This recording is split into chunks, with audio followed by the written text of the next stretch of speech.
আসলেই গো, মেয়েদের জীবনটা এমন হয় কেন গো? জানো, বিয়ের আগে বাবার বাড়িতে থাকতে আমি রান্নাঘরের আশেপাশেও হাঁটতাম না।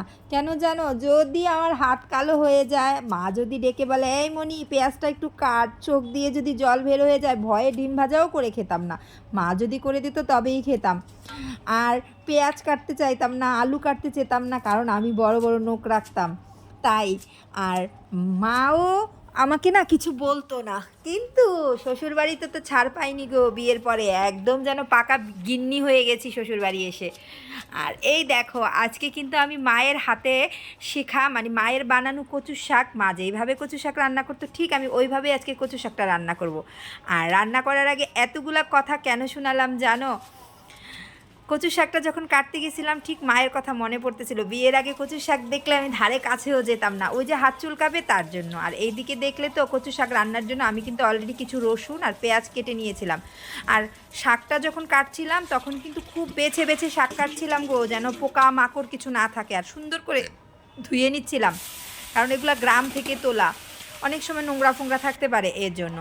আর এই যে আমি জল দিয়ে বসিয়ে দিলাম। আজকে কিন্তু আমার ঘরে আমার মায়ের হাতে শেখানো কচুর শাক হবে। আমার মা কচুর শাকটা অনেক ভালো রান্না করতো, তো আমিও পারি। আমার ঘরে সবাই বলে যে তোমার হাতের কচুর শাকটা খুব ভালো হয়। তো আজকে আমাদের ঘরে কচুর শাকটা হবে ইলিশ মাছের মাথা দিয়ে, আর সাথে হবে মাছের তেল ভাজা, আর হচ্ছে পাঙ্গাস মাছের ঝোল, আলু দিয়ে, জিরা সম্বার দিয়ে। এই যে মাছের মাথাটা আমি একটু ভেজে নিলাম। আর এইদিকে আমার কচুর শাক কিন্তু সিদ্ধ হয়ে গেছে, আমি অলরেডি জল ঝারিয়ে নিয়েছি।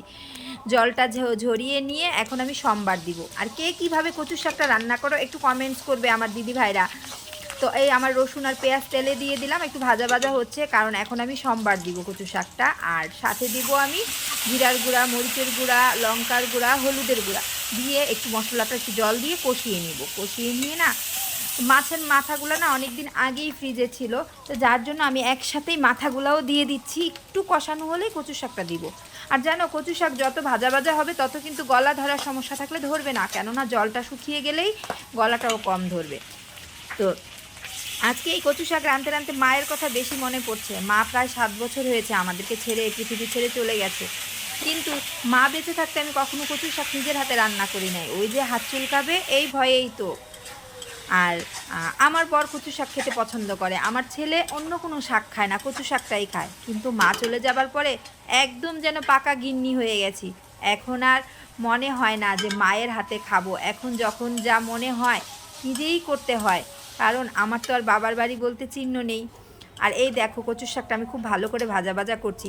আর হ্যাঁ গো, যদি কারো আমার ভিডিওটা ভালো লেগে থাকে আর আমার ভিডিওতে কোনো ভুল ত্রুটি থেকে থাকে, অবশ্যই কিন্তু তোমরা লাইক কমেন্ট করবে এবং কমেন্টে জানাবে, তাহলে আমি সংশোধন করে নিব। আর দেখো, কচুর শাকটা কিন্তু আমার অলরেডি হয়ে গেছে, নামিয়ে ফেলেছি। আর কত সুন্দর হয়েছে। আমার বরকে আমি প্রথমেই খেতে দিব, দেখি ও কি রিভিউ দেয়।